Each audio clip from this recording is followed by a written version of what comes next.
Everyone, and welcome back to my channel. This is Rosh from the Poor Millennial Mom. This channel is all about cash stuffing, budgeting, and debt repayment. I am a single mom on a journey to paying off $89,000 of credit card and student loan debt. So if you'd like to follow along on that journey, I'd love to have you. Today, we are doing my October budget, and for those of you who are new, I break my budget down into 5 categories. So of course, first up here we have income, we have the must-pays, the variables, debt repayment, sinking funds and savings, and then the nice-to-have. So we will go through these in more detail, but first, let's talk about my income for the month of October. I started a new job at the end of September, actually, and so I had a bit of an overlap between my 2 jobs. My previous job did pay out my last paycheck at the end of September, so that's already been done. And this new job pays me $2,083 a month. I'm salaried. I work from home, so I'm a freelancer essentially. So I will need to start putting some money away from taxes, but for the time being, I won't be doing that because I have enough tax offsets for this upcoming tax season for it to be okay. Come January, I will probably reassess and see what I need to do, but also come January, I will probably be making more, so we'll see where we end up in terms of that. We have my part-time job. I am guessing $500. I'm not sure. The thing about my part-time job is I work a variety of shifts, so I might work as a bartender one night and a supervisor another night, and those have different pay scales, but they also have different hours. And one of the big things about this particular job is you know your start time, you don't know your end time because it depends on when the show ends. Sometimes we can guess, but there are always things that come up that make that guess invalid. So all of these numbers are kind of guesses for my part-time job, but that's okay. It should be about a minimum of $500. Child support is $250. Yeah. So my kids will no longer be in daycare come November, which is going to save money in my budget, but it also means my ex-husband will save money because he won't have to pay 70% of daycare costs, which he was paying to me because I was the one paying the daycare. So now we have $250 in child support a month. Then we have government benefits of $491, and actually this is wrong because I also get a couple other things here. So I will be getting $175 in GST. At the time of filming, I have already received that and have already used it to pay a couple bills that don't show up on my budget, which is fine. And then I also get the Alberta Child and Family Benefit, which I believe is $200. I could be wrong, but we'll see. So that brings my total in terms of government benefits to $866, which is amazing. So, yay!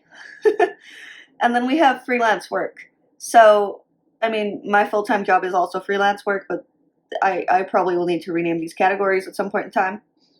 But essentially, I have been working for a political campaign. They pay me to do some work every week. And so they pay me $80. Well, they pay me $20 an hour. I usually do 2 shifts a month. I'm probably going to bump that up. So I'm actually going to double this because I have picked up more work with them. So that's going to be, oh, come on. So that's going to be interesting. It's definitely a left turn from what I was doing before, but it is really interesting. And for those of my viewers who live in Alberta, you know that the next little while is going to be very, very interesting, given what just happened in our provincial politics. So, this number might go up, is what I'm trying to say.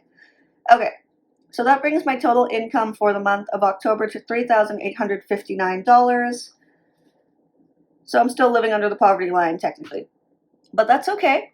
We're going to make it work. So let's move over to my must-pay bills. These are the bills that I must pay each and every month, no matter what. I have to pay them. They are the things to keep a roof over our head and food in our bellies. So, rent, of course, is the first one at $875. Groceries is $300. I upped it from $260. This may need to go up again because the cost of groceries is insane. Internet is $60. I pay for really good internet because both myself and my partner work from home at varying times and often at the same time. And he teaches, I tutor. It's a whole thing. But we need good internet because we're using it at the same time. Utilities is $200. This might also need to go up because winter is coming, y'all, and I live in Canada. So it's gonna be a disaster. I am expecting this to go up to $300 or $400 a month. I don't know how we're gonna pay for it, but we'll figure it out. Phone is $65 a month. This will also go down in the next few months as I finish paying off my phone, and then the only thing I have left is the service. So that'll be really nice. Now that I'm working for myself, I need to buy my own insurance. I have not figured out how much that's going to cost. I'm still looking around for good quotes to see what has the best dental and pharmaceutical coverage. And for the first little while, I will just be redirecting whatever I was putting into daycare into insurance. So yeah, we'll see where we end up with that. I'll keep you guys posted. Tuition for my kids' private school is $300 for the two of them. That is due at the end of the month, so I generally will just e-transfer it to the school. Variable. Okay, so this is one where I need to play around a little bit. Did not know this when I started working for myself. I don't know why I didn't think of this. There's a lot of networking that goes on. Like, I need to do business cards. I need to go to dinners and events and get my name out there, and it is absolutely exhausting because I'm an introvert, but it also costs a lot of money. Like yesterday, I went to a networking dinner that ended up costing me like $45. So I probably need to start working that into my budget. So I'm actually going to add that as a variable category here. And just call it, I don't know, networking? What do you guys think of that? Networking sounds good. How do I get to my keyboard? Let's say 150.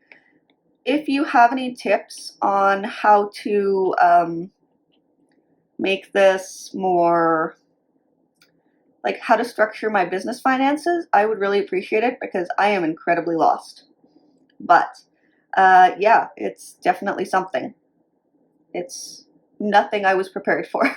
Anyways, so food, $100. Probably less now that I work from home. I usually leave the house about once a week to work elsewhere, like at a library, but I have already paid for my bus pass, so that should cover quite a bit.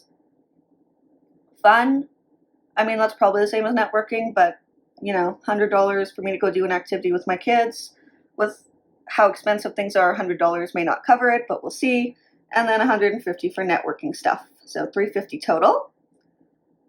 And actually, let's go back here because I didn't talk about this. So my total for my must pay was $1,950, leaving me with $1,909. And then my variable came to $350, and my leftover is $1,559. So next we have debt repayment. And I have 3 credit cards I'm paying off. RBC has the highest, it has the highest minimum payment at $150. Fido is $75, Tangerine is $60, and then I'm going to put $150 towards my debt snowball, but probably more. We will see. So that brings my total of debt repayment to $435, leaving me with $1,124.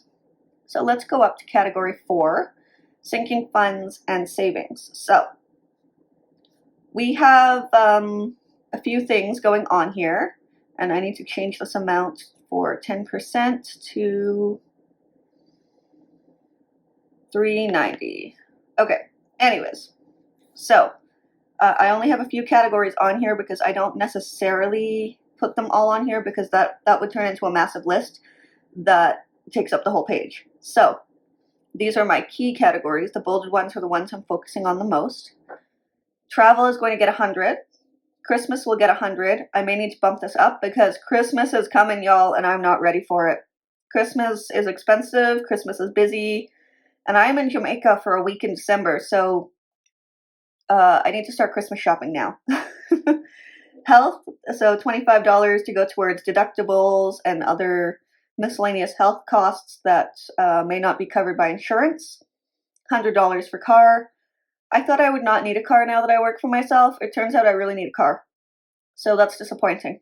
And I think what I need to do is boost my credit score by paying down my credit cards and then see if I can finance something with the low payments. So this car savings fund will probably be the down payments for a car. I was hoping to just buy something outright, but I don't think that's going to happen. And I think I need to be able to transport myself more easily now, especially to get work. So that sucks, but it is what it is. And then, of course, we have 10% challenge, which is $390. So that is 10% of the total amount I made in the month. And that just goes into an envelope, and I use it as a general savings boost and for whatever else I may need it for. So our total amount for sinking funds and savings is $715, leaving us with $409 left. And then this is my last category. So nice to have. These are the things I don't need. They're the first things to be cut from the budget. I like to have them. They're nice to have. They make my quality of life better, but I don't need them. So household, I put nothing into them. Accepted society is 65. It's actually 70 now because the Canadian dollar is tanking, and this is in American dollars. So I will probably cut this back to they have 2 tiers of membership. I'll probably cut it back to the general membership as opposed to exclusive, but we'll see. Instant ink, $10. I may get rid of this because actually I might be able to put it as a business expense because I do a lot of printing for work. Because I do some work in financials. We have to have paper copies, so kind of sucks, but it is what it is. Disney is $9. My kids love Disney Plus. I like Disney Plus. We'll probably keep it. Amazon is $5. That is shared with the rest of my family, so I might ask my parents to start paying for that. And then Spotify is $5. It's probably going to go up because I'm not a student anymore. Technically, I have news on that, but I'm going to wait to tell you guys until I know for sure. So that brings my nice to have to $94 a month, leaving me with $315 left over. Now, those of you that have watched my budget with me videos know that I generally like this amount to be as close to zero as possible. However, just given how inconsistent my income is going to be over the next few months, I'm actually going to leave that $315 in my bank account as a buffer because I want to make sure that I can cover anything that comes up. And let's be honest, there are always things that come up. So yeah, let's see. So that is the end of my budget. Thank you so much for watching. If you want access to this budgeting spreadsheet, you can find it in the link down below. It is a Google Sheet. You just hit copy, and then you'll have your own copy to play with, adjust, do whatever you want. It is free for you, so have fun. If you are interested in more budgeting sheets and other stuff, click on the link to my Etsy shop also down below, and you'll be able to see some of the other stuff I sell. Oh, and I am now reading My Money, My Way by Kamiko Love. So she's the one who founded The Budget Mom. And I will keep you guys posted on what I think. I'm really enjoying it so far. She definitely doesn't take as hardline an approach as Dave Ramsey, but it has become increasingly clear to me that I need help. I thought I was doing good, and then I'm not. So I need help. I need to find some systems that work for me, and we will talk about that in another video. But thank you so much for watching. I really appreciate you, and I will see you again soon. Bye!